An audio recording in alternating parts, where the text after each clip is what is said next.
अटर पटर नहीं। Very good afternoon. ये देखो, ये कूलिंग फैन इस तरह से लगा है इस इंजन में। हमने इसका रेडिएटर निकाल रखा है। अब आगे बात हुई थी पिच एंगल की, पिच की बात हुई थी ना। पिच फैन में, कूलिंग फैन में ये डिपेंड करता है कि ये इसका एंगल कितना है। पिच का मतलब यहाँ से है एंगल से, ठीक है। ये क्यों रखा जाता है ये एंगल? कूलिंग फैन में यह एंगल लगभग 25 से 35 डिग्री के बीच रखा जाता है, पर यह डिपेंड करता है एयर मास फ्लो को, यह कंट्रोल करता है। इस फैन का काम क्या है? वायुमंडल से हवा को खींचकर रेडिएटर के ऊपर ले जाना, ताकि जल्दी से जल्दी कूलेंट ठंडा हो जाए। तो आजकल के जो वाहन हैं इनमें ये वेरिएबल पिच वाले फ़ैन लगे हुए हैं। तो जहाँ पर इसकी पिच की बात आती है तो पिच जो है वो एंगल है इसका। यह कंट्रोल कैसे करता है?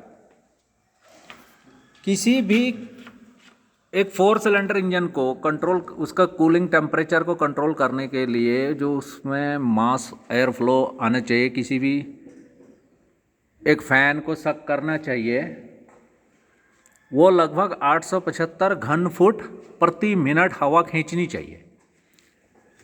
और जो इसकी मिनिमम लिमिट है वो है 848 घन फुट पर मिनट हवा फेंकनी चाहिए उसने, तब जाकर इफ़ेक्टिव कूलिंग प्राप्त होती है। मगर हमेशा नहीं। इससे पहले वाली क्लास में मैंने बताया था ना कि कभी जब वाहन सीधी रोड पे चल रहा है तो वहाँ पर अलग रिक्वायरमेंट है, जब चढ़ाई में चढ़ रहा है वहाँ पर अलग रिक्वायरमेंट है, जब डाउन हिल में आ रहा है तो वहाँ पर की अलग रिक्वायरमेंट है।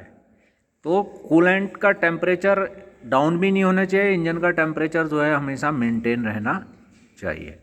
अब तुम्हें नए प्रकार का फ़ैन दिखाता हूँ। लाइट जला, मोबाइल का फ़ोन चला, टॉर्च ऑन कर। ये है टाटा इंडिका विस्टा। इसमें लगा, ये कूलिंग फैन कहाँ लगा रहता है? रेडिएटर के पीछे और इंजन के बीच में। इंजन और रेडिएटर के बीच में इसके फ़ैन को देखो, इसका फ़ैन कुछ अलग ही किस्म का है।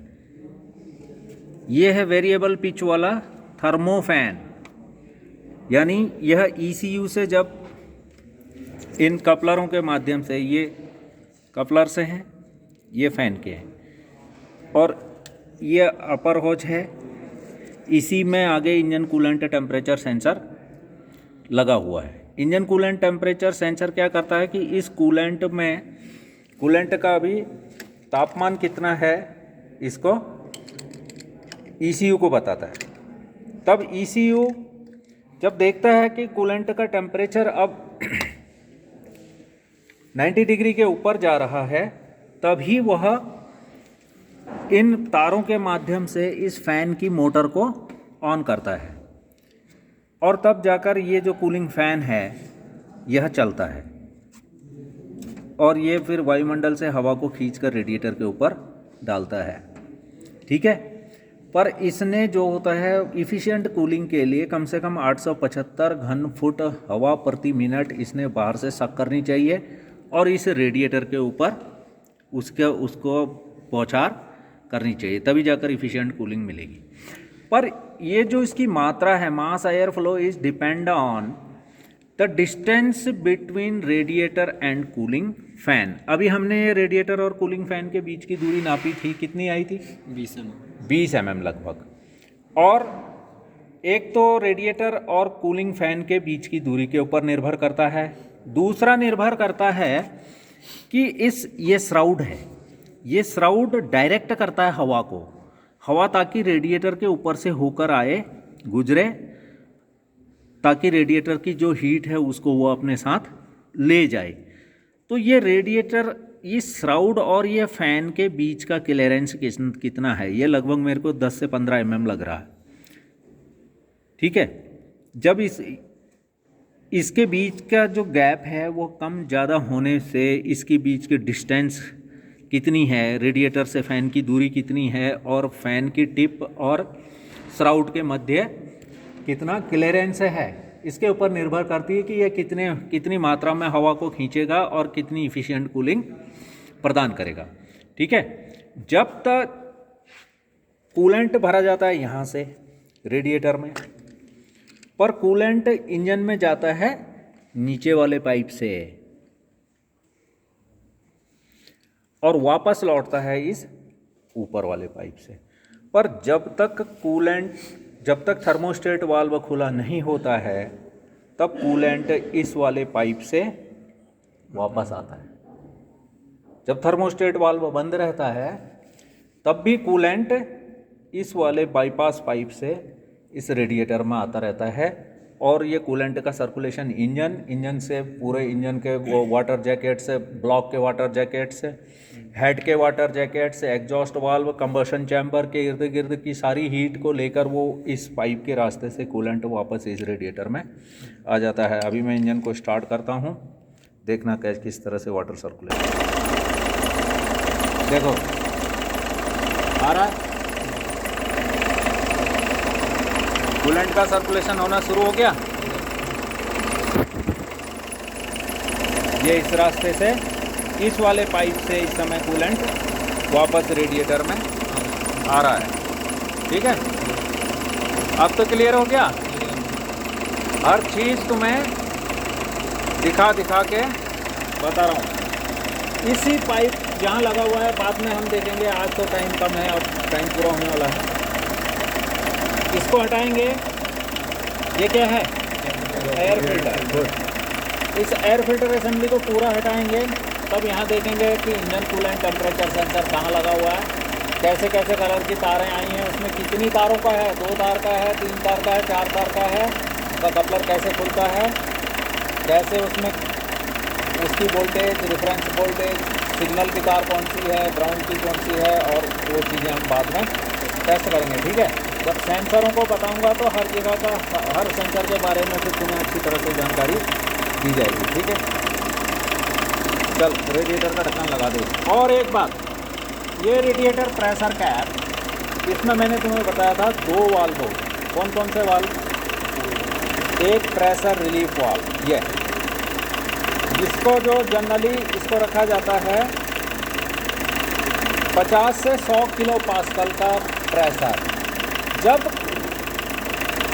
प्रेशर बढ़ता है, प्रेशर को हम बढ़ाते हैं तो तापमान में, यानी कि इस कूलेंट के बॉइलिंग टेम्परेचर में वृद्धि हो जाती है। इसके बॉइलिंग पॉइंट को ऊपर बढ़ा दिया जाता है ताकि यहाँ नॉर्मली समुद्र सतह पर पानी गर्म होता है 100 डिग्री सेंटीग्रेड। कितने पर? 100 डिग्री सेंटीग्रेड पर जैसे जैसे ऊपर जाते रहेंगे, समुद्र सतह से ऊपर आ जाते रहेंगे, मतलब 1000 मीटर, 2000 मीटर, 2500 मीटर, यानी कि बोले तो मनाली या फिर बद्रीनाथ, तो ऐसी जगहों पर वायुमंडलीय दाब कम हो जाता है, जिस कारण से पानी 80 डिग्री पर ही बॉयल होने लगता है। जोशीमठ के आसपास 80 डिग्री पर ही बॉयल होने लगेगा। अगर पानी, हम ये ऑटोमोबाइल को लेके जा रहे हैं, इसका तापमान तो नॉर्मल टेम्परेचर है 80 से 90 डिग्री, उतने में पानी पूरा उबल के एक्सेस प्रेशर वेपोराइज हो जाएगा और वो सारा कूलेंट का लॉस हो जाएगा। इसलिए ताकि हर परिचालन परिस्थिति में इसको, इंजन को बंद कर दे, इंजन को बंद कर दे। अभी ठंडा इंजन है, देखा कैसी आवाज़ कर रहा है।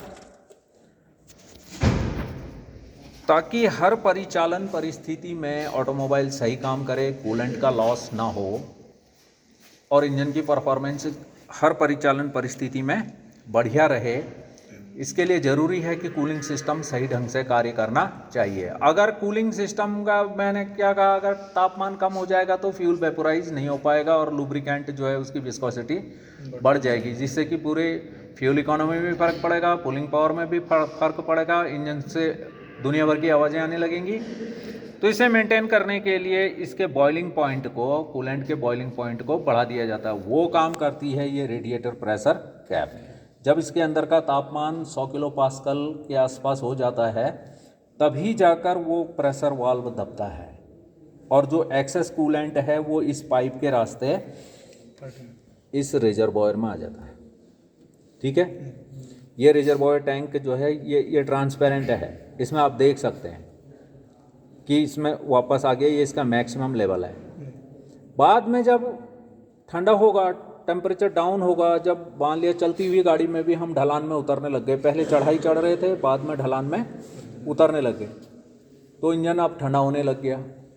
तो एटमॉस्फेरिक प्रेशर कहीं इस रेडिएटर के अपर टैंक को क्षतिग्रस्त ना करे, इसलिए वो वैक्यूम रिलीफ वाल्व रखा हुआ है। तो जो रेडिएटर प्रेशर कैप है वह उसके अंदर जो वाल्व है उसे PVRV वाल्व कहते हैं। क्या कहते हैं? PVRV, pressure and vacuum relief valve. वो ट्विन वाल्व है, दो वाल्व है, एक वाल्व है प्रेशर वाल्व और दूसरा है वैक्यूम वाल्व। जैसे ही अपर टैंक में वैक्यूम बनने लगती है तो वो वैक्यूम वाला वाल्व नीचे की तो वो लगभग 0.5 kPa पर ही उसका सक्शन जो होता है, जैसे ही 0.5 kPa का दाब अंदर कम हो जाएगा, डिप्रेशन क्रिएट होगी, तो वो वाल्व खुल जाएगा और इस रिजर्वॉयर में गया हुआ कूलेंट फिर से इस पाइप के द्वारा वापस टैंक में आ जाएगा। कभी भी जब इंजन गर्म हो इस रेडिएटर कैप को कभी ना खोलें। यदि आप इसे खोलेंगे तो एकदम से अंदर 120 डिग्री तक गर्म कूलेंट है, वो एकदम से जैसे ही दाब में परिवर्तन होगा वो बॉयल होगा और वो बहुत ऊपर तक जाएगा, वो तुम्हारे शरीर पे पड़ेगा और जैसे चारों तरफ से मेरे को घेर के खड़े हुए वैसे सबके ऊपर पड़ जाएगा वो गर्म कूलेंट। ठीक है, जो एक सीवियर एक्सीडेंट हो सकता है, हाथ जल सकता है, मुंह जल सकता है, आंखों की रोशनी जल सकती है। समझ में आ गई? खुद भी ना करें और लोगों से भी कहें कि गर्म इंजन में कभी भी रेडिएटर प्रेशर कैप को खोलें ना। ठीक है, तो अभी वो उसको खोलो, वाटर पंप को, उसको डिसमेंटल करते हैं, उसकी सफाई करते हैं। ठीक है, okay, have a great day.